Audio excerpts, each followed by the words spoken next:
First at 6, changes at court and swift response to the vicious attack in a Broward County court against the public defender. Every inmate, no matter the charge, now wearing handcuffs as they make their first appearance before the judge. Meantime, the public defender's office continues blasting the Broward sheriff, claiming his office missed several warning signs about the man who threw that punch. CBS 4's Ted Scouten is live at Fort Lauderdale with our top story at 6. Ted.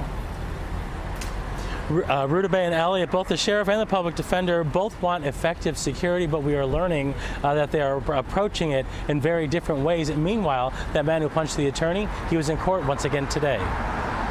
Mr. Green clearly met the Baker Act criteria. William Green is unable to misbehave in court this time. He's handcuffed, and so is everyone else in the room after his actions on Wednesday.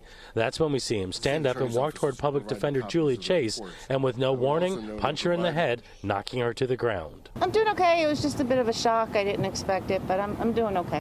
Chase was not seriously injured. Today she released a statement saying, in part, as one might expect, a day after taking a hard blow to the head, I'm experiencing a fair amount of discomfort and pain. Meanwhile, Green's actions caused big changes in how bond court is run. Now inmates are cuffed with the seats rearranged, leaving a large space so no one can walk up from behind. Cuffing the inmates comes by order of Broward Sheriff Gregory Toney. Because I'm not going to have another public defender harmed on our watch.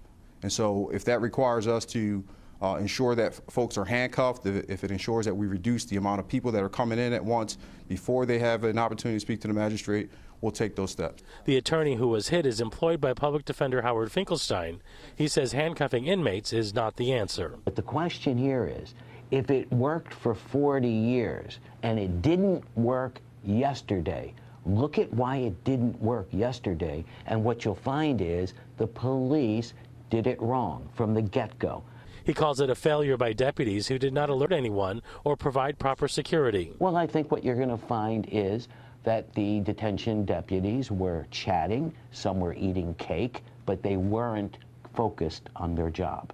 Finkelstein goes on to say that Green should never have been brought to the jail in the first place. He was Baker acted for psychiatric observation when he was arrested. This individual was psychotic, detached from reality, and violent. You do not just stick him in a group of people and say, sit down, behave, wait for your name to be called.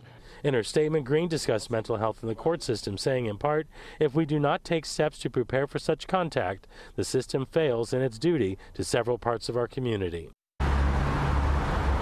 So today, Green was once again Baker acted, meaning he's being held for psychiatric evaluation. As for that attorney who was punched, she will be off for the next few days as she recuperates. Live in Fort Lauderdale, Ted Scouten, CBS 4 News.